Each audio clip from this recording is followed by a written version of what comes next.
네, 안녕하십니까. 자, 오늘 주택의 공급 관련한 주제 살펴보도록 하겠습니다. 이 주택의 공급에 관련해서는 주택법 7문제 중에서 보통 3문제 정도가 출제가 되고요.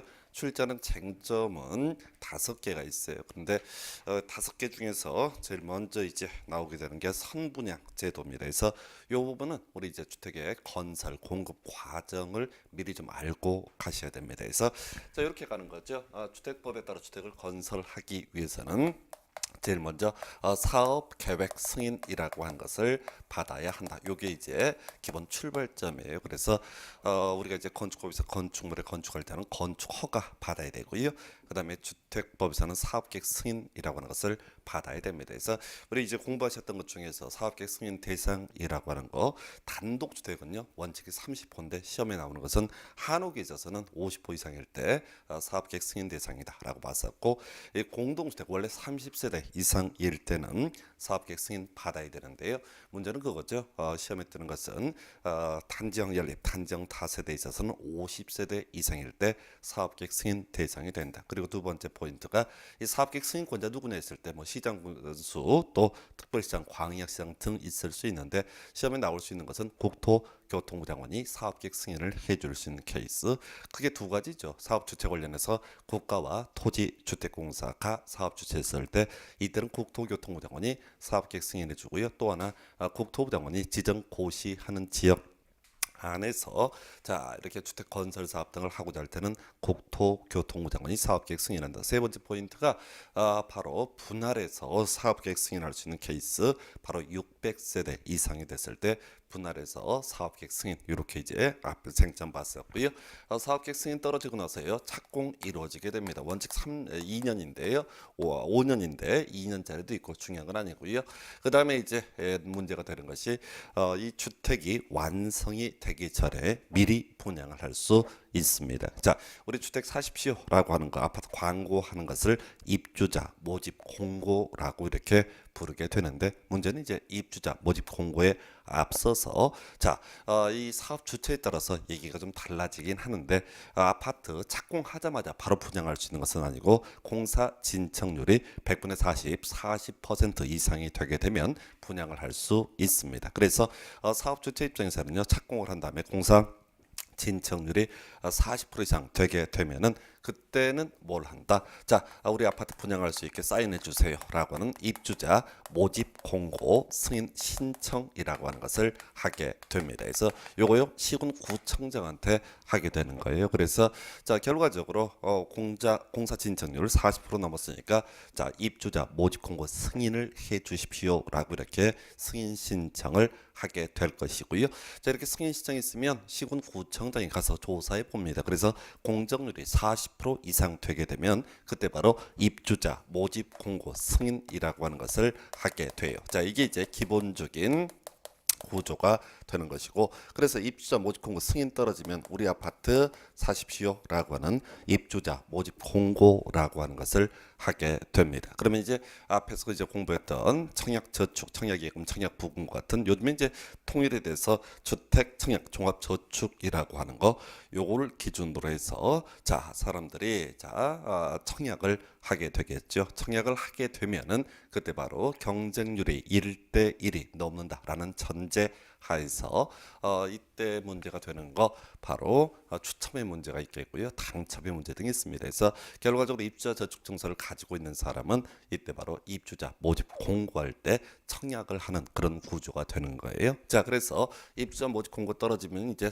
추첨하고 당첨 등의 문제가 발생되게 될 것이고, 그리고 세월이 흘러서요 이 주택이 완성이 되게 됩니다. 그러면 소위 사용 검사라고 하는 것을 받아야 하죠. 그래서 우리 사용 검사 관련해서 주요한 출제 포인트, 원래 이제 주택을 사용하거나 사용케 하기 위해서는 사용 검사를 받아야 된다라고 봤었고요. 자 분할해서 사용 검사를 할 수 있다, 또는 동별로 사용 검사를 할 수 있다, 이런 게 출제 포인트였어요. 그리고 우리가 이제 사용하기 위해서 사용 검사 외에 임시 사용 승인이라고 하는 개념도 있었고요. 이런 임시 사용 승인 있게 되면은 그때는 때는 역시 사용할 수 있는데 시험에 나오는 쟁점은 공동주택에 있어서는 세대별로 임시 사용 승인을 할 수가 있다. 이렇게 가는 거죠. 그래서 좀 세 가지 동별 사용 검사할 수 있다.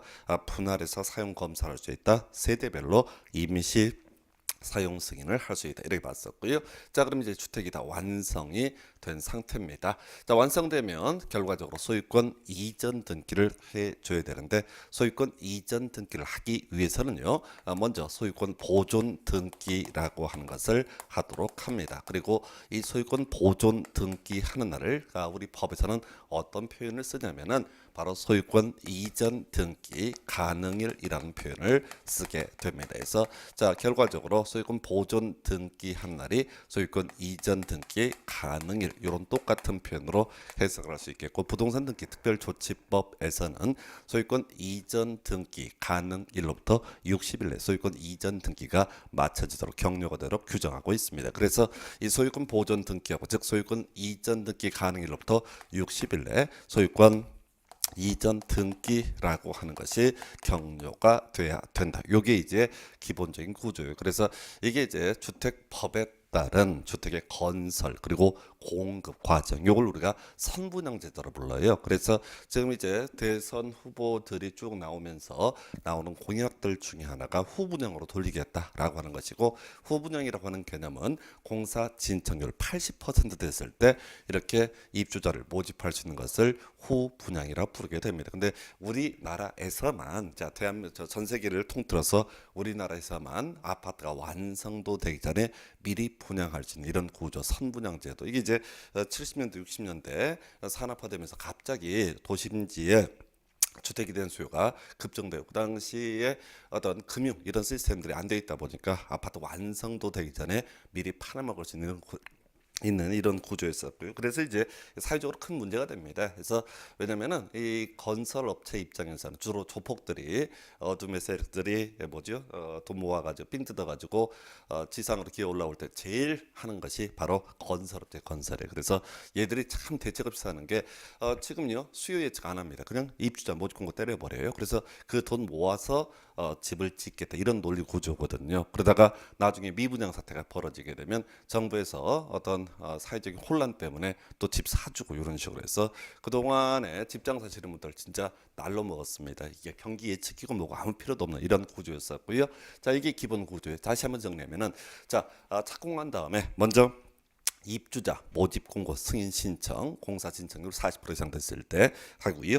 그 다음에 이제 이게 확인이 되면은 입주자 모집 공고를 하고 그 다음에 청약 받고 당첨 이루어지게 됩니다. 그리고 사용 검사 있고 나서 완성이 되면 소유권 보존 등기를 하고 소유권 보존 등기 한 다음에 60일에 소유권 이전 등기가 이루어지는 이런 구조에서 자 일단은 여기서 이제 제일 첫 번째 출제 포인트가 바로 입주자 모집 공고 승인 신청 얘기인데 우리 앞에서 공부했던 사업 주체라고 하는 개념과 비교해야 돼요. 그래서 자 기본적으로 국가 지자체 공사인 사업 주체가 문제가 되는 거예요. 그래서 일반적인 사업 주체는 자 공사 진척률 40%에 이르게 되면은 이때 바로 입주자 모집 공고 승인 신청이 되어 있어요. 그래서 먼저 주택의 입주자 모집 보니까 원칙 나와 있어요. 사업 주체가 주택의 입주자를 모집하려는 경우 바로 시군구청장의 승인을 받아야 한다. 이건 시험에 안 나와요. 그리고 항상 시험에 뜨는 건 예외 항로. 자, 바로 국가 지자체 공사인 사업 주체가 문제가 되게 됩니다. 그래서 이 국가 지자체 공사인 사업 주체는 입주자 모집 공고 승인 신청을 하지 않는다. 이유는 딱 한 가지예요. 다른 게 아니라 이 국가 지자체 공사인 사업 주체는 공사 진척률 40%에 다다르지 않아도 그때 바로 입주자를 모집할 수 있습니다. 그래서 어떻게 보면 이제 LH에서 분양한 아파트를 공급받는 분들은 진짜 대범한 분들이에요. 공사 진척률 제로라고 할지라도 바로 분양을 할 수 있어요. 시험에 나오는 게 중요한데요.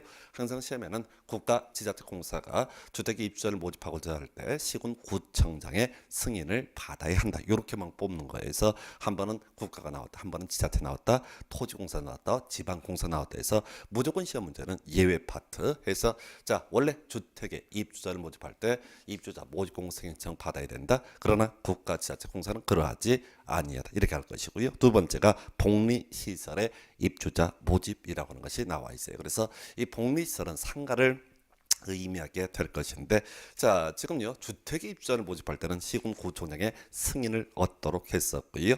이에 비해서 자 복리시설에 입주자를 모집할 때는 신고하게 되어 있습니다. 자 그런데 역시 시험에 나오는 쟁점은요, 국가지자체공사인 사업주체는 복리시설에 입주자 모집함에 있어서 시군구청장의 승인을 요하지 신고를 요하지 않는다. 그러면 이 파트는 무조건 시험 문제가 두 가지야.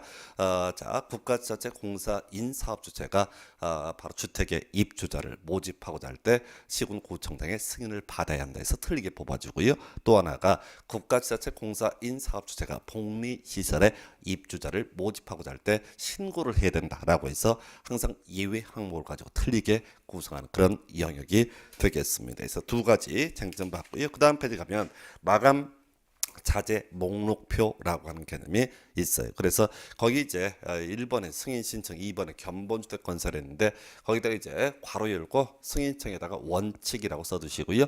그 다음에 견본주택 건설에다 예외라고 표시를 해주시기 바랍니다. 그래서 원칙과 예외 이렇게 부가적인 표현을 해야 돼요. 자, 지금요 마감자재 목록표 얘기는 이거 뭐 하는 거냐면은 과거에 아파트 분양을 함에 있어 주택을 분양함에 있어서 이 사업 주체가 자 처음에 모델 하우스 뽑을 때는 정말 최고급 자재를 써서 주택을 건설을 합니다. 그리고 나서 실제 분양을 할 때는 자 하급 자재를 활용해서 분양한 사례들이 종종 있었습니다. 그래서 입주자 입장에서는 사기라고 보는 거죠. 그래서 이런 분쟁들 자꾸 발생을 하고요. 그래서 나온 얘기가 바로 마감 자재 목록표 그리고 그 견본주택의 모델하우스의 내부를 촬영한 영상물을 제출하도록 하고 있습니다. 그래서 원칙이죠. 그래서 사업주체가 시군구청장의 승인을 받으려는 경우 무슨 승인? 입주자 모집공고 승인청을 받게 할 때 승인을 받기 위해서 마감자재 목록표 그 다음에 이제 영상물 등을 승인권자에게 제출해야 된다 이렇게 되어 있습니다. 이게 원칙이에요. 자 근데 역시 시험에 뜨는 건 예외 항목이죠. 누구? 국가지자체공사인 사업주체가 문제가 됩니다. 그래서 자 마감자재 목록표 그 다음에 영상물을 입주자 모집공고 승인 신청할 때 제출하도록 규정을 하고 있는데 문제는 그겁니다. 국가지자체공사인 사업주체는 입주자 모집공고 승인 신청을 하지 않습니다. 그래서 이 국가지자체공사인 사업주체의 경우에는 입주자 모집공고 승인 신청을 하지 않기 때문에 마감자재 목록표 제출할 시기가 애매해요. 그래서 우리 법에서는 견본주택을 모델하우스를 건축함에 있어서 그때 바로 이 마감자재 목록표 그 다음에 또 하나 영상물 등을 제출하도록 한다 해서 이것도 시험에 나오는 거 딱 정형화되어 있죠. 옆에 지문 나와 있지만 국가지자체공사인 사업주체가 자 마감자재 목록표를 제출해야 되는 시기 입주자 모집공고 승인 신청 시다. 그러면 틀린 표현 되겠습니다. 그래서 자 무조건 세 가지 지금 주택 입주자 모집, 그다음에 복리시설의 입주자 모집 그리고 마감 자재 목록표의 제출 시기 등 관련해서 공통적으로 시험에 뜨는 것은 국가지자체공사인 사업주체만 문제가 되는 것이고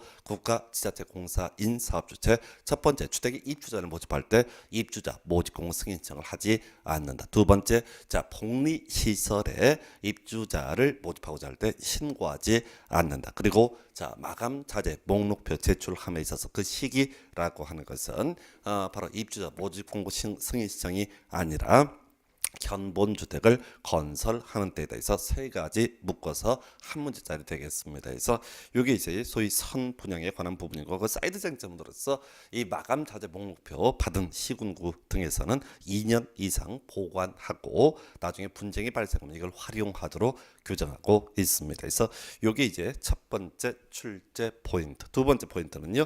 소위 저당권 등의 설정 제한이라고 하는 개념이 문제가 되겠습니다. 그래서 이 저당권 등의 설정 제한 얘기는 지금 19회 20회 때 마지막 출제가 되고 7년간 출제가 되지 않은 주제 그리고 아마 5개 출제 포인트 중에서 가장 어려운 내용을 담고 있는 것이 저당권 등의 설정 제한이라는 개념이에요. 그래서 자 요거는 이제 이 그림을 좀 이해를 하고 들어가야 돼요. 자 볼까요? 사업주체가 사업계획 승인을 받았습니다. 그리고 착공을 하고 국가지자체 공사가 아닌 사업 주체에 있어서는 입주자 모집 공고 승인 신청 등을 하게 됩니다. 그리고 자 입주자 저축 증서를 가지고 있는 사람이 청약하고 당첨되고 등등등 뭐 이렇게 해서 주택을 분양을 받는 그런 구조인데 무슨 문제가 터지냐면은 지금요 이 사업 주체하고 입주 예정자 사이에서는 소위 매매 계약 또는 뭐 등등해서 채권 계약을 체결한 것에 불과합니다. 물권이 아니란 얘기죠. 입주 예정자 입장에서는. 그래서 입주 예정자 입장에서는 만약에 사업주체가 뒤져버린다라고 하면 이게 이제 돈 받을 데가 없게 되는 거예요. 그리고 현실적으로 문제가 됐던 것은 사업주체가 어떤 일을 하냐면 지금 입주자 모집 공고를 해서 계약금 받고 중도금 받는 와중에 이 문제 주택 건설 대지에다가 아파트를 건설하는 것이 아니라 중간에 이 대지를 팔고 도망가 버린 수가 있어요. 또는 이 문제 주택 건설 대지에 대해서 저당권 등을 설정을 했다가 돈을 갚지 못해서 또 경매에 넘어가게 되면 이때 어떤 문제가 발생하냐면 입주 예정자는 자기 전 재산을 투입해서 내 집 마련하려고 꿈에 부풀었는데 말좀 꽉 나는 거예요. 그리고 얘가 채권 관계이기 때문에 도대체 어떤 10원도 건질 방법이 없습니다. 자, 그리고 또 이런 경우도 있네요. 지금 사용 검사까지 있어가지고요 주택을 완성을 했습니다. 그러면 당연히 사업 주체는 누구한테 입주 예정자한테 당첨돼서 계약금 중도금 낸 분한테 이 주택을 소유권 이전 등기를 해줘야 되는데 문제는 이 사업 주체가 어떤 이유가 있어서 이 문제 주택을 제3자에게 양도를 해버린다, 매각을 해버린다라든가 혹은 이 문제 주택에 대해서 저당권 등을 설정한 돈 빌리고 돈을 갚지 않게 되면 역시 입주 예정자는 전혀 보호를 받을 수가 없습니다. 상당히 어려운 문제예요. 그래서 문제는 그겁니다. 자, 이렇게 사업 주체가 이 주택 건설 대지 또는 만들어진 주택에 대해서 자 입주 예정자 이익을 해야 하는 사태에 자꾸 발생을 하게 되니까 소위 나중에 망할 때 망하더라도 이 문제 토지 자 주택 건설 대지라든가 또는 만들어진 주택에 대해서 저당권 설정을 금지하고 양도 양수 등을 금지를 시키게 됩니다. 자, 그래야만이 입주 예정자가 설령 나중에 사업주체가 망할 때 망하더라도 땅이라도 팔아서 몇 푼이라도 건질 수 있게 이런 구조로 되어 있어요. 그래서 이게 좀 어렵다는 게 바로 저당권 설정 등이 금지되는 시기, 양도 양수 등이 금지되는 시기, 매각이 금지되는 시기라고 하는 거 법에서 이렇게 규정합니다. 자, 입주자 모집 공고 승인 신청을 이후부터 소유권 이전 등기 가능한 날 이후 60일까지 기간 동안 소위 저당권 설정 등이 금지가 되게 된다. 그래서 이게 그렇게 어려워요. 길기 때문에 입주자 모집 통고 승인 신청일 이후부터 소유권 이전 등기 가능한 날 이후 60일까지 기간. 다시요. 입주자 모집 공고 승인 신청일 이후부터 소유권 이전 등기 가능한 날 이후 60일까지 기간 동안 소위 저당권 설정 등이 금지가 되게 된다. 이게 하나 외우실 항목이고요. 그리고 또 하나 외울 게 바로 주택조합력입니다. 자, 우리 사업 주체 중에서의 주택조합이라고 하는 것은 이미 입주 예정자 조합을 미리 다 모집을 하게 됩니다. 사업계획 승인 받기 전에요. 따라서 이 주택조합인 사업 주체에 있어서는 입주자 모집 공고 승인 신청을 하지 않습니다. 그래서 우리 법에서는 이 주택조합의 조합원의 어떤 이익을 보호하기 위해서 사업계획 승인 신청 이후부터 소유권 이전 등기 가능한 날 이후 60일까지 기간 동안 소위 저당권 설정 등이 금지가 되게 된다. 이렇게 두 가지 버전. 해서 하나는 뭐라고요? 입주자 모집 공고 승인 신청을 이후부터 소유권 이전 등기 가능한 날 이후 60일까지 기간. 두 번째, 만약 사업 주체가 주택조합이다라고 한다면 이때는 사업계획 승인 신청을 이후부터 소유권 이전 등기 가능한 날 이후 60일까지 기간에서 두 가지 버전으로 자 바로 저당권 설정 등이 금지되는 기간 외우셔야 됩니다. 그래서 여기 그렇게 어려워요. 다만 여기 이제 지금 7년째 출제가 안 되고 있어요. 그래서 어쩜 또 나올지도 모르겠는데 이게 아마 한 번에 외워지기는 어려운 부분이 아닌가 싶습니다. 넘어가세요. 그 다음 페이지 가면 부기 등기라는 주제가 나와 있어요. 해서 여러분 교재 한 페이지 문제 넘어가서 자 부기 등기 등 해서 보게 되면은 자 일단은 이 부기 등기 시기라고 하는 것이 또 하나의 출제 포인트. 자 지금요 이 주택 건설 대지에 대해서 소위 입주자 모집 공고 승인 신청을 이후부터 소유권 이전 등기 가능한 날 이후 60일까지 기간 동안 저당권 설정 등을 금지하고 있고요.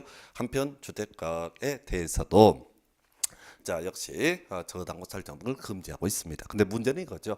이 주택 건설 대지를 혹은 만들어진 주택에 대해서 누가 이 사업 주체가 혹시 딴 사람한테 팔거나 저당권을 설정을 했다라고 했을 때 바로 돈 빌려주는 사람 또는 이 주택을 분양받는 사람 입장에서 이것이 자 주인 있는 주택인지 아닌지 알 수가 없다는 얘기죠. 그래서 그거 경고하기 위해서 이 주택은 이미 집주인 정해져 있으니까 사서 말짱꽝 저당권 설정해봤자 말짱꽝 이런 식으로 경고해주는 개념이 부기 등기라는 개념이에요. 그래서 이 주택 건설 대지에 대해서는 입주자 모집 공고 승인 신청과 동시에 부기 등기가 이루어져야 되고요. 그다음에 주택에 대해서는 소유권 보존 등기와 동시에 부기 등기가 이루어져야 된다. 해서 소위 이제 부기 등기 시기라고 하는 것이 출제 포인트. 그러니까 이렇게 가는 거죠. 입주자 모집 공고 승인 신청을 할 때 이 문제 주택 건설 대지는 양도 등의 대상이 되지 않는다. 저당권 등의 설정 대상이 되지 않는다라고 경고하는 거 바로 주택 건설 대지에 대해서 부기 등기 미리 해야 되고요. 그 다음에 주택에 대해서 소유권 보존 등기를 함에 있어서 이 문제 주택은 집주인 정해져 있으니까 양도 등의 대상이 되지 않는다라고 하는 거 경고해 줄 거다 해서 소유권 보존 등기와 동시에 부기 등기를 하도록 한다 해서 하여튼 이 문제는 뭐 나머지 잡다한 얘기는 다 빼버리고 시험 문제 답을 뽑을 때 두 가지를 가지고 구성을 해요. 자, 어려웠던 거 기간 물어보는 거 입주자 모집 공고 승인 신청을 이부터 소유권 이전 등기 가능한 날 이후 60일까지 기간 요거 하나고요.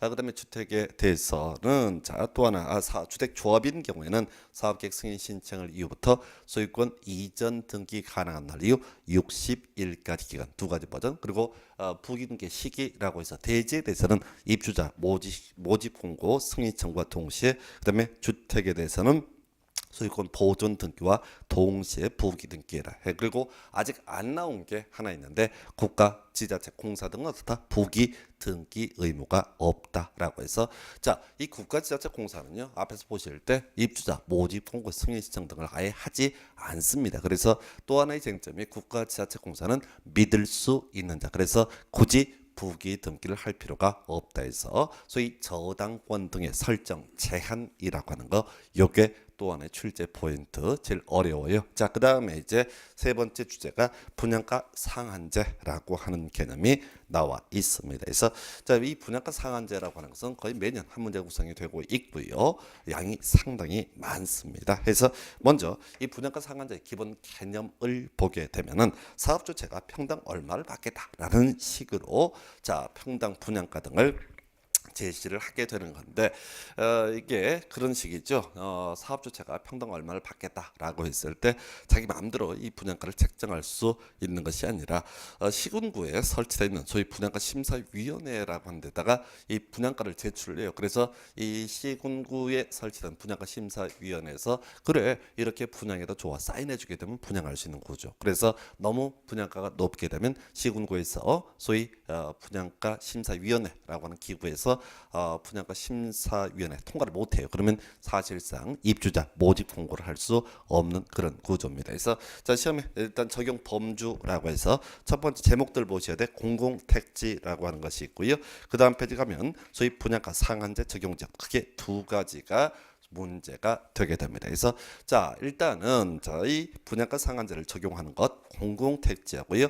공공택지 외 택지 중에서 따로의 분양가 상한제 적용적으로 지정된 지역 요 두 가지 지역에 대해서 분양가 상한제 적용합니다. 그래서 최근에 법이 바뀌었던 부분이죠. 과거에는 공공택지가 됐든 공공택지 외 택지가 됐든 무조건 분양가 상한제를 적용을 했었습니다. 그런데 지금 이제 이 공공택지 외 택지라고 하는 부분에 대해서는 원칙적으로 분양가 상한제를 적용하지 않고 국토부 장관이 분양가 상한제 적용적으로 지정 고시를 했을 때만 바로 분양가 상한제를 적용을 하게 됩니다. 그럼 이제 공공택지는 뭐고 공공택지 외 택지는 뭐냐라고 했을 때 공공택지의 핵심이 되는 것은 자, 이 주택 건설 용지를 조성함에 있어서 수용 방식으로 자, 이 공동주택 건설 용지를 조성을 하게 되면 그걸 우리가 공공택지라고 부르게 됩니다. 16회 문제 구성에 그런 문제가 나왔죠. 그래서 여러분 교재에 그 공공택지 종류가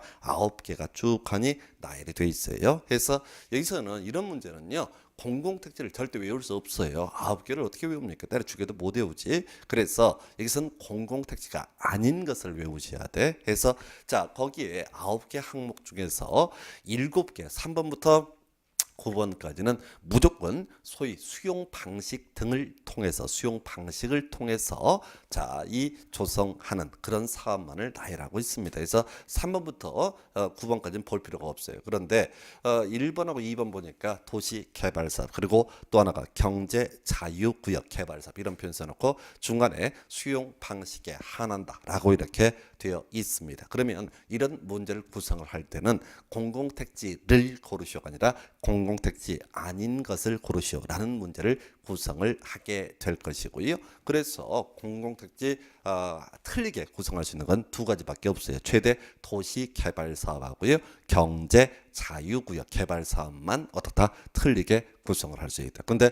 경제자유구역 개발사업은 또 출제가 안 돼요. 이유는 법 이름 자체가 너무 길기 때문에 객관식 시험지문 구성을 할 수 없습니다. 그래서 수험생 입장에서 이렇게 가는 거죠. 다음 중 공공택지가 아닌 것을 고르시오라고 하게 되면은 그냥 도시개발사업이라든가 혹은 경제자유구역 개발사업을 고르시면 그게 답이 되는 거예요. 그래서 요거는 그 내용을 보는 게 아니라 그 문제 밑에 문제 다음 페이지까지 넘어가서 보게 되면 결론이 뭐냐면 공공택지가 아닌 것을 고르시오라는 문제가 구성이 되거든요. 쓱 보면 뭔 소리인지 모릅니다. 그래서 답이 5번 돼 있어요. 도시개발조합이 시행하는 도시개발사업에 의해서 개발 조성되는 공동주택 건설 용지라고 되어 있죠. 해서 이게 뭔 소리인지 이해가 안 돼도 상관이 없어요. 그저 우리가 공공택지 아닌 것을 고르시오라는 문제가 구성이 될 때는 답을 뽑을 수 있는 게 현실적으로 도시개발사업 하나밖에 없습니다.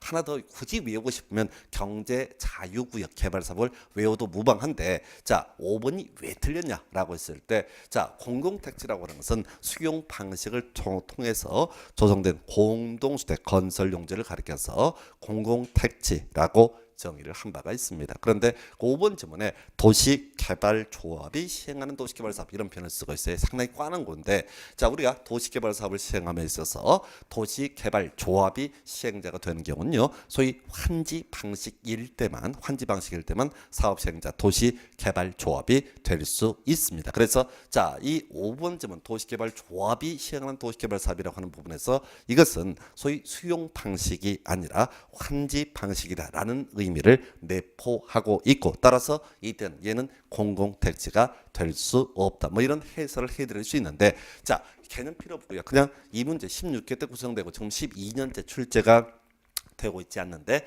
혹시 시험에 낸다면 다음 중 공공택지 아닌 것을 고르시오라는 문제가 나올 테고 그저 답은 확률상 99% 도시개발사업 그리고 0.1%의 확률을 가지고 있는 것이 경제자유구역 개발사업 이렇게 보시면 좋겠습니다. 그래서 두 개만 틀리게 구성할 수 있는 그런 구조예요. 이게 앞에서 우리 공부할 때 그런 거 있었죠. 건축법에서 두 개 이상의 필지를 하나의 대지로 할 수 있는 경우 해서 우리 교재 한번 가서 한번 확인해 볼까요? 건축법에서 이게 이제 대단히 어려운 파트 6개가 있었죠. 여러분 교재 189페이지인가요? 거기에서 대지라고 해서 1필지 1대지 원칙의 예외라고 해서 두 개 이상의 필지를 하나의 대지로 할 수 있는 경우가 지금 무려 6개나 있어요. 그걸 다 외울 수 없다고 그럼 시험에 나올 때는 어떻게 나온다고 그랬어요? 두 개 이상의 필지를 하나의 대지로 할 수 없는 경우를 고르시오라고 되어 있고 2번과 6번 뒤쪽에 다른 경우 그러하지 아니하다 이렇게 되어 있단 말이죠. 그래서 이 문제를 단순하게 푸는 거야. 두 개 이상의 필지를 하나의 대지로 할 수 없는 경우는 한번 뭐라고요? 뭔지 모르지만 소유자가 다른 경우 또는 소유권 오해 권리 관계가 다른 경우 이런 경우에는 두 개 이상의 필지를 하나의 대지로 할 수가 없다. 이렇게 결론을 외우시는 거야. 그래서 다시 갑니다. 자 시험 지문에 두 개 이상의 필지를 하나의 대지로 할 수 없는 경우는 한번 보라고요. 다른 경우에는 어떻다? 두 개 이상의 필지를 하나의 대지로 할 수 없다. 이렇게 가듯이 자 다시 분양가 상한제 와서 공공택지가 아닌 것을 고르시오라는 문제만 출제를 할 수 있고요. 그래서 도시개발사업 또는 경제 자유구역 개발 사업이라고 하는 거 요거 있게 되면 어떻다고요? 요것은 공공택지가 아니다. 이렇게 결론적으로 외우셔야 됩니다. 그리고 하나만 더 욕심 부릴게. 분양가 상한제 적용적. 자, 우리가 이제 공공택지 수용 방식을 통해서 조성한 공동주택 건설 용지를 가리켜서 공공택지. 그럼 이제 공공택지 외택지라고 하는 것은 민간 건설업자가요 수용을 하지 않고 그냥 각각의 토지를 매입을 해서 이렇게 공동주택을 건설하게 되는 토지를 가리켜서 바로 공공택지 외택지라고 부르게 됩니다. 시험에 뜰 건요 숫자밖에 없어요. 그래서 국토교통부 장관이 이 공공택지 외택지에 대해서 바로 분양가 상한제로 적용을 하자라고 해서 분양가 상한제 적용 지역을 지정 고시할 수 있는 경우에서 그냥 숫자 단순하게 외우셔야 돼. 10%, 200%, 20대 1 이렇게 외우셔야 돼. 의미 새기시면 안 돼요. 해서 국토부 장관은 어떤 경우에 분양가 상한제 적용적 지정할 수 있다라고 했을 때 10%, 200%, 20대 1. 다만 이런 유형의 문제를 풀어갈 때 출제를 할 때는 항상 그 세 번째 20대 1이 제일 앞에 나와요. 그리고 또 하나가 가운데가 바로 200%가 될 테고 자, 그다음에 아마 실제 문제 구성할 때는 제일 마지막이 10% 될 거예요. 그래서 10%, 200%, 20대 1이라고 해서 보통 이제 거꾸로 쳐서 이렇게 괄호 넣기 문제로 예상을 해볼 수가 있겠습니다. 아직 안 나왔던 주제인데요. 자, 우리 요즘에 이제 이 주택법의 어떤 출제 경향 중에 하나가 뭐냐면 숫자 물어보는 문제가 특히 괄호 넣기 문제가 자주 구성이 돼요. 그래서 이 문제는 그냥 10%, 200%, 20대 1 요렇게 세 가지 숫자만 외우시라. 그래서 이 파트 지금 분양가 상한제 적용 범주 관련해서 공공택지가 아닌 것을 고르시오 하면 도시개발사업 혹은 경제자유구역 개발사업. 그다음 두 번째 분양가 상한제 적용지역 숫자 올바른 것끼리 연결한 것은 식으로 가게 되면 10%, 200%, 20대 1. 물론 이제 실제 시험에서는 기역 20대 1, 니은 200%, 디귿 10% 이런 식의 숫자를 아마 깔아주게 될 겁니다. 그래서 이게 두 번째 포인트. 세 번째요. 자, 분양가 상한제를 적용하지 않는 케이스. 예, 도시형 생활주택하고요. 관광특구라고 하는 것은 분양가 상한제를 적용하지 않습니다. 물론 실제 법조문은 이외에도 경제, 자유구역 개발사업 이런 게 있는데 그건 시험에 한 번도 안 나왔어요. 왜? 엄청 길어갖고 낼 수가 없어요. 그래서 지금 분양가 상한제를 적용하지 않는 게 뭐라고요? 도시형 생활주택 그리고 관광특구. 그래서 거의 관광특구를 보면 50층 이상이거나 150m 이상 숫자 나오는데 전혀 의미 없어요. 이런 숫자는 전혀 포인트 안 돼. 옆에 보시게 되면 하나, 둘, 셋, 넷, 다섯, 여섯 개 그것도 막 중복하는 질문까지 계속 겁나 많이 나오고 근데 단 한 번도 답을 뽑는 질문이 아니에요. 얘는 항상 사이드로만 내는 겁니다. 틀리게 나오든 맞게 나오든 답이 아닌 질문 해서 지금 분양가 상한제 배제라고 해서 자 공공택지라고 할지라도 또는 자 분양가 상한제 적용 지역이라고 할지라도 자 도시형 생활주택 가고요 관광특구라는 표현 들어가면 무조건 넣다 분양가 상한제를 적용하지 않는다 해서 여기 이제 적용 범주에 관한 주제 되겠습니다. 그래서 그 정도까지고요. 그다음에 이제 교재 279페이지인가 그다음 페이지 가게 되면 분양가격의 심사 및 공시 등 나와 있어요. 그래서 자 분양가 심사위원회라고 하는 개념이 있죠. 다시 갑니다. 자 우리가 사업 주체가 입주자를 모집하고 싶을 때는 시군구청장에게 입주자 모집 공고 승인 신청을 하는 것이 원칙이다. 이렇게 설명을 드렸습니다. 그래서 자 사업 주체가요 입주자 모집 공고 승인 신청을 할 때 앞에서 이제 공부할 때 이 주택 건설 대지에 대해서 저당권 설정 등을 할 수 없다라고는 부기 등기 해야 되고요. 그리고 소위 분양가라고 하는 거 평당 얼마다 이런 식의 분양가 내역을 바로 시군구에 제출을 하게 됩니다. 그러면 시군구에서는 그 시군구청장 밑에 분양가 심사위원회라고 하는 기구를 설치해서 이 분양가가 적정한 것인지를 판단을 하게 됩니다. 그래서 옆에 지금 보면 시도지사 이런 편에서 틀리게 뽑았는데 전체 그림 보셔야 돼요. 무조건 다 입주자 모집공고 승인 신청 자체가 누구한테 이루어지니까 시군 구청장에게 이루어지기 때문에 바로 분양가 심사위원회라고 하는 거 시군구에서 이루어지게 된다. 이렇게 이제 봐야겠고요. 그다음에 이제 분양가의 구성에서 이게 한번 답이 됐어요. 자, 분양가는 어떻게 구성이 되는가? 간단해요. 땅값하고 건물값에서 택지비와 건축비로 구성된다. 해서 20회 때인가요? 요걸 갖고 답을 구성을 했어요. 그런데 이제는 이 파트는 이제 예외가 문제가 되는 거죠. 바로 토지 임대부 분양주택이라고 하는 거. 우리 앞에서 공부하실 때 주택의 기본 정의 건축물의 전부 또는 일부 그리고 부속 토지를 묶어서 주택이라고 살펴봤었어요. 그런데 말이죠. 이 토지 임대부 분양주택이라고 하는 것 소위 반값 아파트에 해당하는 개념이었었고, 걔는 토지에 대해서 40년짜리 임대차 계약 체결하면 지상권 의제된다 이렇게 공부했어요. 그래서 토지 임대부 분양주택이 혹시 분양가 상한제에 걸리게 되면은 이때는 뭐라고요? 건축비만 소위 분양가 항목에 포함이 되게 된다. 여기 이제 예외 항목이 시험에 나올 수가 있겠고요. 내용 자세한 건 별 필요가 없겠고, 그 밑에 이제 분양가의 공시라고 해서 지금 공공택지하고 공공택지 외택지 등으로 구분하게 되는데, 사실은 엄밀히 얘기하면 공공택지 외택지 중에서 분양가 상한제 적용적으로 지정 고시된 적 이렇게 할 거예요. 근데 이건 다 쌀뜨물 소리고, 제일 뒤에 분양가 항목을 공시해야 된다라고 하는 것이 출제 포인트. 정말 간단해요. 그래서 이게 이제 뭘 얘기를 하는 거냐면, 지금 일반적인 주택에 있어서는 택지비와 건축비로 분양가가 구성이 되고요. 도시형 그다음에 토지 임대부 분양주택에 있어서는 건축비가 분양가가 될 것인데, 이게 이제 구체적으로 평당 400, 평당 500 이렇게 나온다 했을 때 싸냐 비싸냐 이렇게 하게 되면 평가를 할 수 없어요. 동네마다 금액이 달라지니까. 그래서 이제 구체적으로 창문 틀은 얼마고 뭐는 얼마고 이런 식으로 쫙 항목을 펼쳐라라고 하는 것이 분양 가격의 공시예요. 그게 공공택지가 됐든 공공택지 외 택지가 됐든 무조건 어떻게 해라? 분양가 항목을 공시해야 된다. 제일 뒤에 문장만 보셔야 돼. 그리고 옆에 지문 보게 되면 공시할 필요가 없다. 공시할 필요가 없다라는 식으로 해서 틀리게 뽑아요. 그래서 이건 제일 뒤에 무조건 분양가 항목을 어떻게 해라? 공시해야 된다. 요것만 기억하시면 돼요. 그래서 지금 이 뒤쪽 정리하게 되면, 자, 지금 앞에서 분양가 상한제 적용 범위 보셨고, 지금까지 한 걸 정리를 하게 되면은 시군구에 분양가 심사위원회 설치한다. 그리고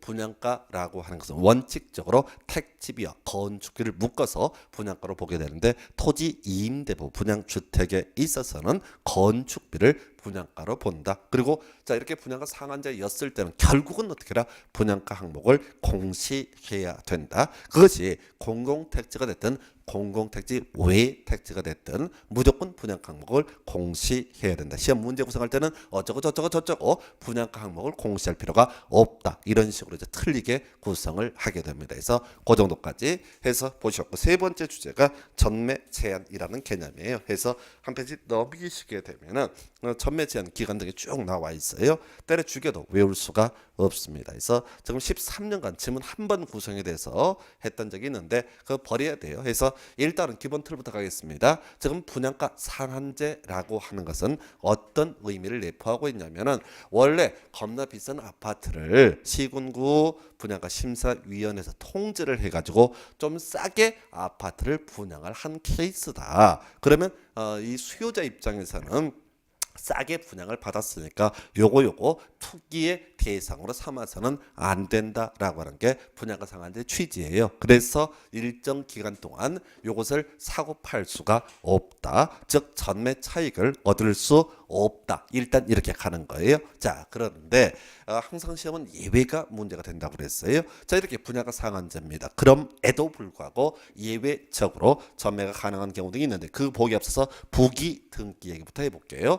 그래서 지금 어떤 사람이 분양가 상한제를 적용받는 주택을 분양을 받았습니다. 자, 구체적인 기간은 모르겠는데 지금 분양가 상한제라고 해서 전매 제한을 받는 그런 기간이에요. 그러면 전매할 수 없다, 팔 수 없다라고 돼 있는데, 문제는 이걸 사는 사람 입장에서는 이게 분양가 상한제 아파트인지 아닌지 알 게 뭡니까? 그래서 이걸 경고해 주기 위해서, 자, 사업주체가 분양가 상한제 적용 주택을 공급하는 경우에, 자, 주택의 소유권 보존 등기에다가 어떻게 해라? 이것이 분양가 상한제 적용 주택이다라고 하는 것을 외부에 공표할 필요가 있습니다. 그래서 결과적으로 분양가 상한제 적용 주택에 대해서 부기 등기, 매매 대상이 되지 않는다라고 하는 경고문, 주택에 대한 소유권 보존 등기와 동시에 부기 등기를 하도록 하고 있다. 이게 한번 시험 문제 답이 됐었고요. 그리고 주로 출제가 되는 것은 바로 예외적인 사유죠. 지금 분양가 상한제 일정 기간 전매 제한 받습니다. 예, 전매 제한 기간임에도 불구하고 예외적으로 전매가 가능한 사유. 요거 계속 반복돼요. 그래서 먼저 거기 보니까 박스부터 볼 거예요. 상속이라고 하는 건 나와 있죠. 그래서 자, 이런 예를 듭니다. 아버지가 분양가 상한제 적용 주택을 분양을 받았습니다. 야, 이것을 가지고 아들한테 명의를 넘겨줄 수가 있느냐라고 했을 때 할 수 없습니다. 아버지 돌아가셔서 입관되게 되시면은 그때 바로 아들 명의로 바꾸는 거. 이건 특이가 아니기 때문에 명의 바꿀 수 있다. 두 번째, 이혼이라고 하는 거. 자, 남편 명의로 되어 있는 분양가 상한제 적용 주택이라고 하는 거. 이거 말입니다. 사랑이 넘치는 자기 부인한테 명의 바꿔주고 싶다라고 했을 때 할 수 없습니다. 어떻게 해야 된다고요? 이혼하셔야 됩니다. 이혼하셔야 돼요. 그리고 나서 이 집도 위자료로 넘겨주고 자유도 주고 뭐 이렇게 해서 상속과 이혼이라고는 신분상의 변동에 따라서는 어떻게 할 수 있다? 명의 변경을 할 수가 있다. 일단 이렇게 갈 것이고요. 그 다음에 불가피한 이사 나와 있죠. 자, 크게 우리 앞에서 이렇게 설명드렸습니다. 다른 도시로 이사 가는 경우, 다른 나라로 이사 가는 경우, 다른 세상으로 가시면 주택으로 이사 가는 경우 등에 있어서는 전매 제한을 받지 않는다. 그래서 다른 도시로 이사 이렇게 3번 되어 있어요. 세대원은 근무, 생업상의 사정, 질병치료, 취약, 결혼 등으로 인해서 자, 세대원 전원이 다른 시 또는 군 등으로 이전하는 경우, 물론 여기서 출제 포인트는요, 수도권으로의 이전 제외라고 하는 게 출제 포인트가 됩니다. 그래서 다른 도시로 이사를 가는데 그 다른 도시가 서울, 경기, 인천과 같은 수도권일 때는 어떻다? 그것은 전매 가능 사유가 아니다라고 할 것이고, 해외 2주, 해외 2년 이상 체류하고자 하는 경우, 그리고 세 번째가요.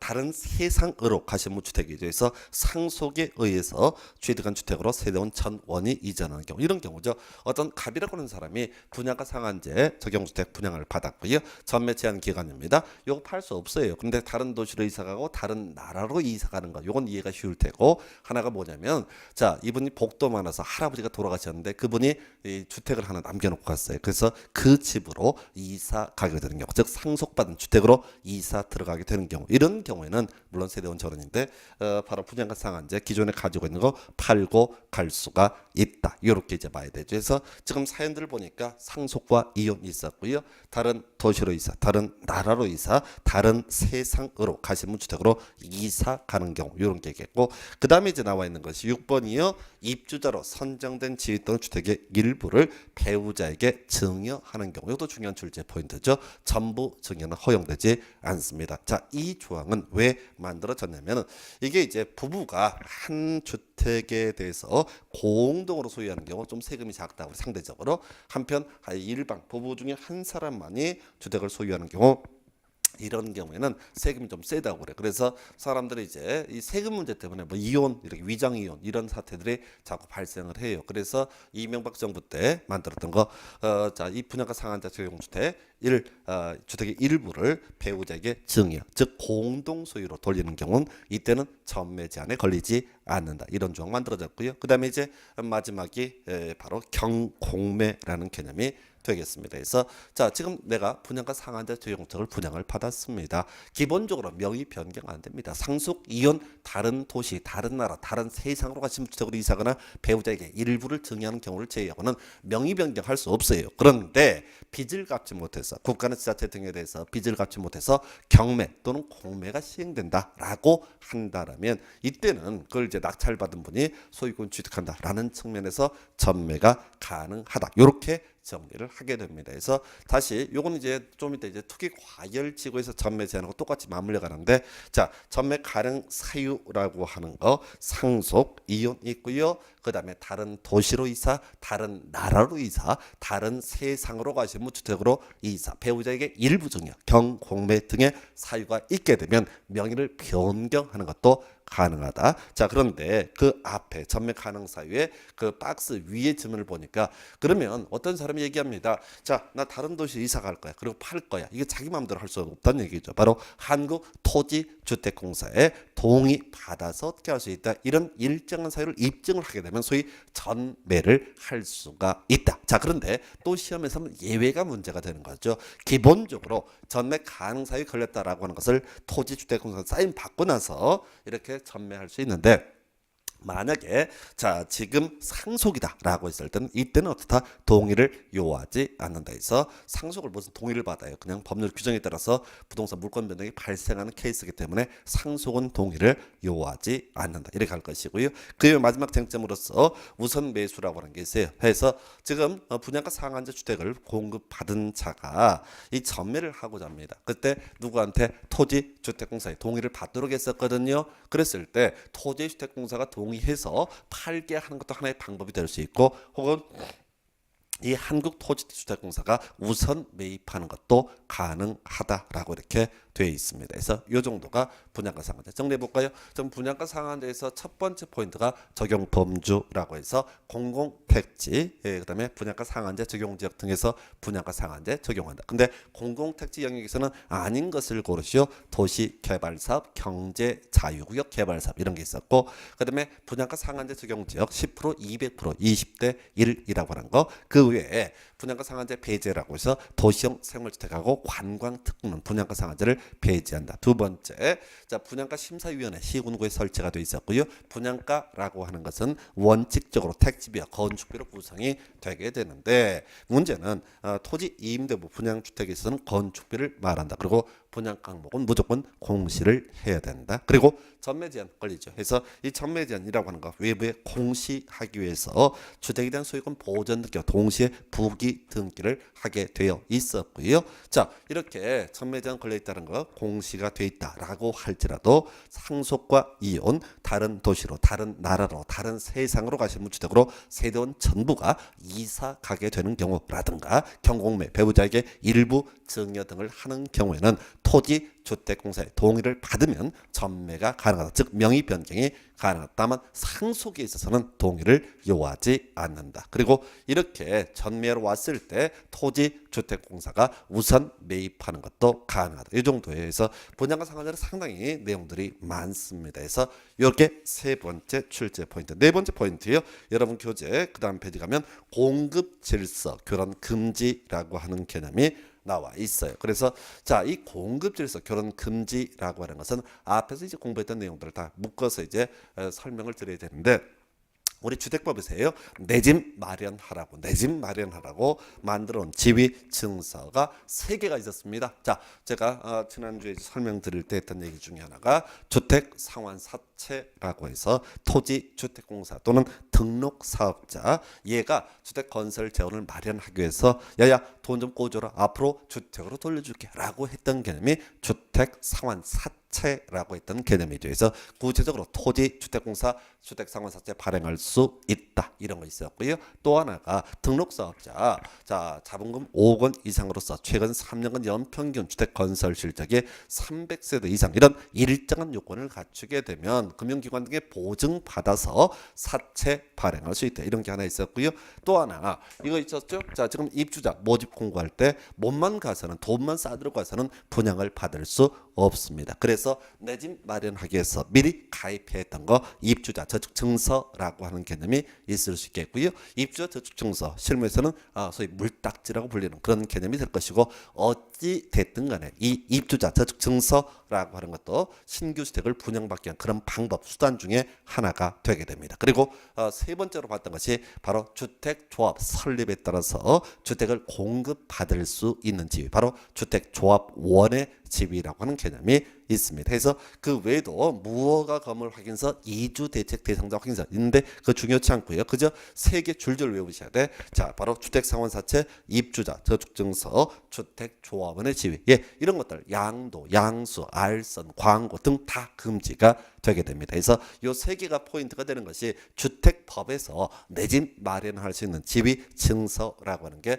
주택상환사채, 입주자, 저축증서 그리고 주택 조합 원의 지위 이렇게 되어 있어요. 그래서 이런 것들은 양도, 양수, 알선, 광고 다 금지가 되게 됩니다. 사고팔 수 없다는 얘기죠. 예. 그런데 시험 문제 쟁점은요. 상속 저당의 경우 제외라고 이렇게 되어 있어요. 상속 저당의 경우 제외라고 되어 있어요. 그래서 이건 문제 가지고 바로 분석을 해 드릴게요. 그 바로 밑에 있는 문제가 지금 언제야? 9회 때인가 18회 때 나왔던 문제예요. 이게 옛날 문제인데 자, 주택 법령상 자, 양도 양수 등이 금지되는 증서지에 해당하지 않는 것은 이렇게 되어 있어요. 그래서 상속 저당의 경우를 제외한다. 미리 전제를 깔아놓고요.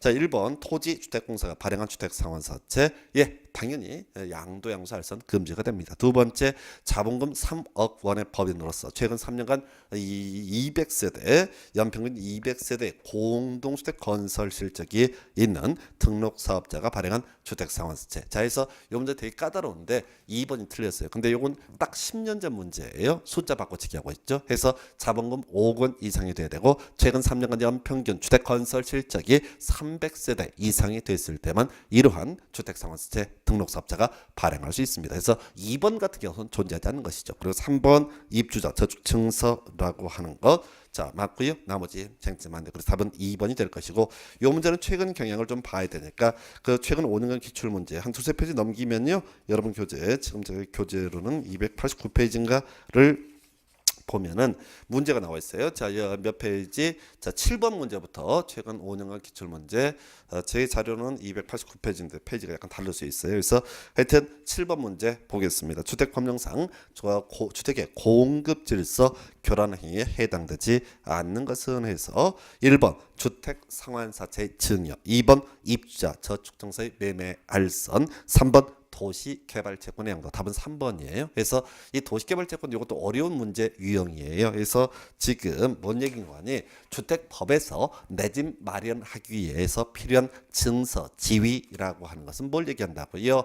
자, 주택상환사채, 입주자, 저축증서 그리고 주택조합원의 지위. 자, 그래서 이 도시개발채권은 대단히 까다로운 문제 형태인데 도시개발법에서 나왔던 개념이고요. 이 도시개발채권이라고 하는 거 시도지사가 토지 형질 변경 허가를 받는 자 이 사람으로부터 돈을 꾸는 제도죠. 그래서 상환기간 5년 이상 10년 이내에서 결과적으로 이 도시개발채권을 가지고 있다는 얘기는 집을 주지는 않습니다. 그래서 주택법에서 내 집 마련하기 위해서 자 만들어낸 증서집이 주택상환사채, 입주자, 저축증서 그리고 또 하나 주택조합원의 지위, 양도, 양수, 알선, 증여 다 등 금지가 됩니다. 그 다음 페이지 가서 290페이지인가요? 8번 문제 거의 똑같은 문제가 나오거든요. 8번 문제 290페이지 보도록 하겠습니다.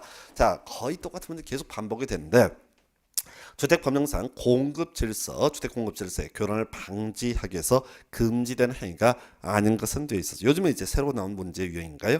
1번 주택을 공급받을 수 있는 조합원 지위의 매매. 이게 바로 주택조합원 지위가 되겠죠. 두 번째 주택 상환사채 매매 알선 그리고 3번 입주자 저축증서의 저당 나와 있죠. 예, 답은 3번이 되는 거예요. 그래서 지금 주택 상환사채, 주택조합원의 지위 그리고 입주자 저축증서, 양도, 양수, 알선 뭐 등 다 금지가 되는데 상속 저당에 의한 경우 다 그러하지 아니하다라고 봤었거든요. 그래서 저당은 어떻다? 문제가 되지 않는다. 그 밑에 9번 문제도 똑같은 문제예요.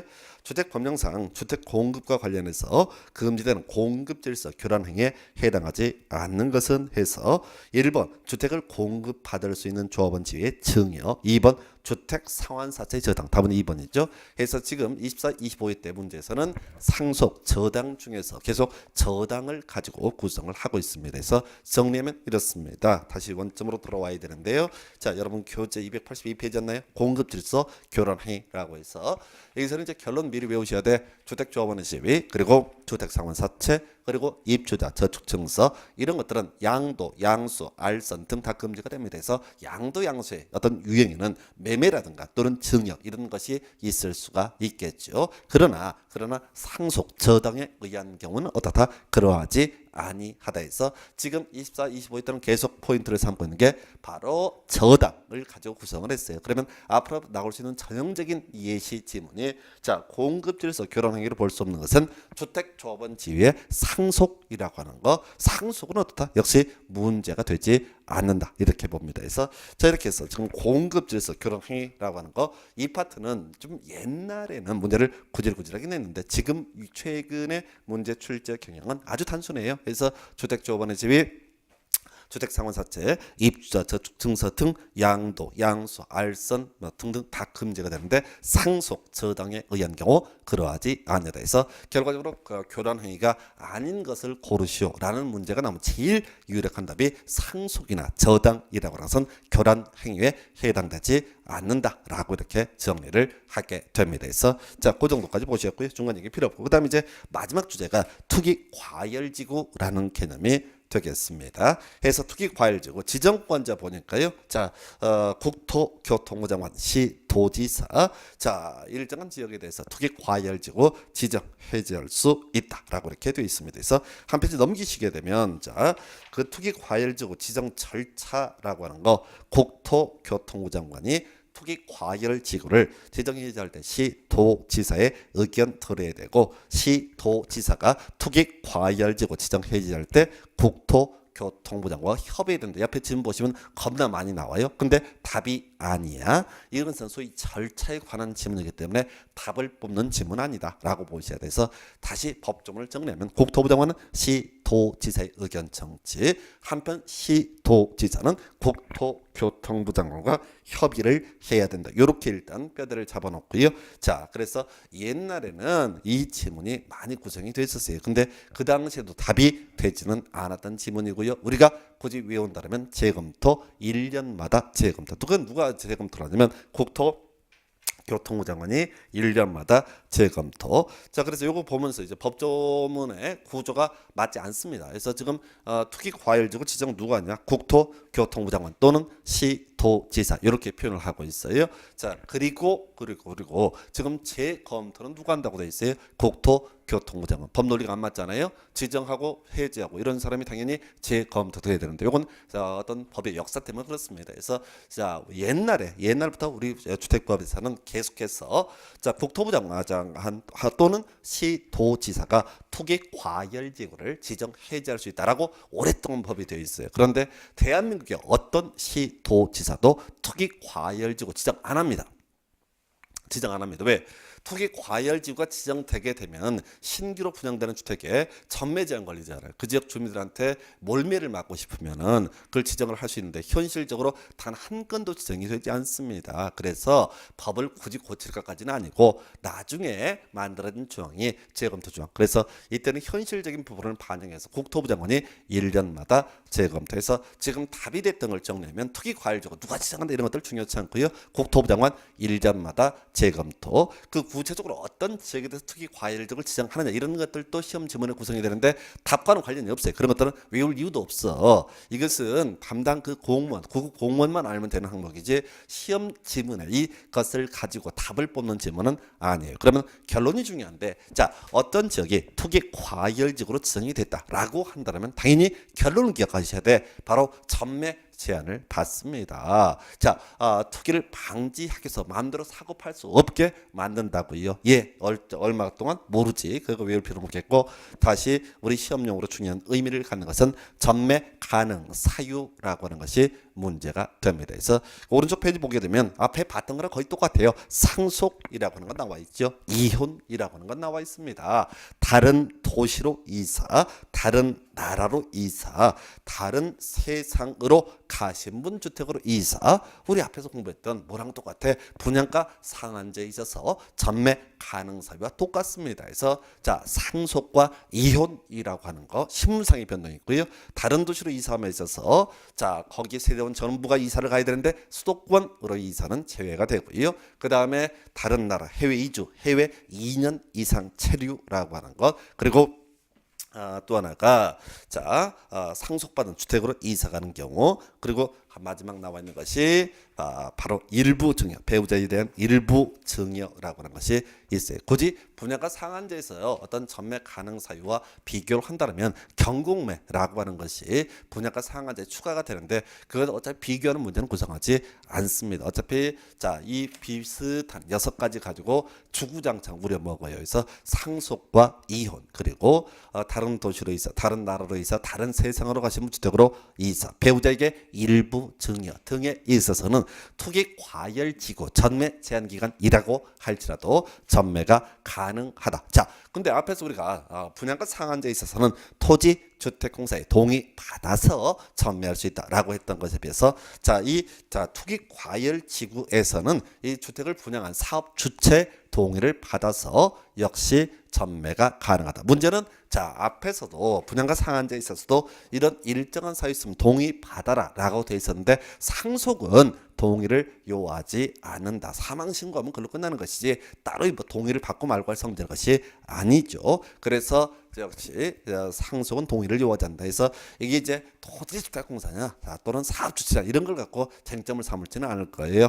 그리고 이 주제는 하나 이제 더 추가할 것이 그 다음 페이지 마지막 페이지 가면은 사업주체 매입이라고 하는 게 되어 있어요. 그래서 전매 금지 규정에 위반해서 주택의 입주자로 선정된 지의 전매가 이루어졌을 때 사업 주체가 이 매입 비용을 그 매수인에게 지급한 경우 그 지급한 날에 사업 주체가 해당 입주자로 선정된 지위를 취득한 것으로 본다라고 되어 있죠. 이건 무슨 얘기냐면 앞에서는 그렇게 되어 있었어요. 분양가 상한제 적용 주택에 있어서는 동의 받아서 한국토지주택공사에 동의 받아서 전매할 수 있다. 근데 동의 받으러 온 사람한테 토지주택공사가 우선 매입할 수 있다. 이렇게 법이 되어 있었고 지금 투기 과열지구에서는 일정한 사유가 있으면 전매를 할 수가 있다. 근데 일정한 사유가 없으면 전매를 해서는 안 되는 것인데 불법적으로 전매가 이루어졌다. 그럼 이제 이 매수인 지금 투기 과열지구의 주택을 분양을 받은 사람 말고 이 사람이 다른 사람한테 팔았다는 얘기죠. 보너만 프리미엄 붙여서 팔았겠죠.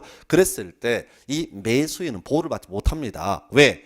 원래 분양가 있잖아요. 원래 분양가 그것만 누가 사업 주체가 그 매수인에게 지급을 하게 되면 이때는 이 사업 주체가 그 주택을 취득한 것으로 본다라고 되어 있어요. 물론 이거 답되지 않아요. 한번 나와서 설명을 드렸을 뿐이고 역시 이 투기 과열 지구 영역에 있어서도 계속해서 출제가 되는 이슈가 되는 것은 아무래도 바로 전매 가능 사유라고 하는 것에서 상속과 이혼, 다른 도시로 이사, 다른 나라로 이사, 다른 세상으로 가시면 주택으로 이사, 그 다음에 배우자에게 일부 증여 이렇게 해서 전매 가능 사유를 정확히 외워두시는 것이 필요합니다. 그래서 이렇게 보시고 잠시 쉬었다가 농지법 설명드리도록 하겠습니다.